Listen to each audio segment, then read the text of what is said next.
রাজ্যপালকে গ্রেপ্তার করতে পারবে পুলিশ, কি বলছে সংবিধান?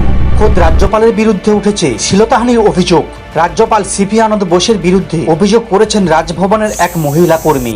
বৃহস্পতিবার সন্ধে এই ঘটনার পরেই বাংলার রাজ্য রাজনীতি তোলপাড় হয়েছে। তাহলে কি গ্রেপ্তার হতে পারেন বোস? কি বলছে সংবিধান? ভারতীয় সংবিধানের রক্ষা কবচ পান রাজ্যপাল সিপি আনন্দ বোস, তাই তাকে সরাসরি গ্রেপ্তার করতে পারবে পুলিশ। রয়েছে জটিল আইনি প্রক্রিয়া।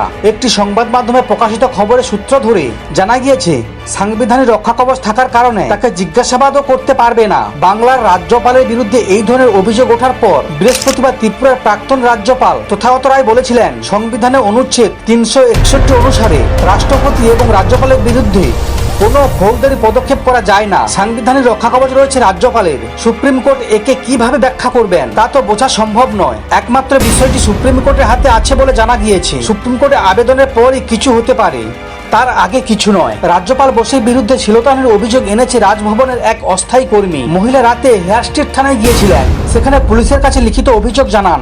তার অভিযোগ, তাকে একাধিকবার শ্লীলতাহানির চেষ্টা করেছেন রাজ্যপাল। শুধু তাই নয়, তাকে চাকরিরও টোপ দেওয়া হয়। তবে এই ব্যাপারে সব অভিযোগ উড়িয়ে পুরো বিষয়টিকে মিথ্যা বলে দাবি করেছেন রাজ্যপাল। তবে এই অভিযোগ পাওয়ার পরে কি ব্যবস্থা নেওয়া যেতে পারে সেই বিষয়ে পরামর্শ নিচ্ছেন কলকাতা পুলিশ।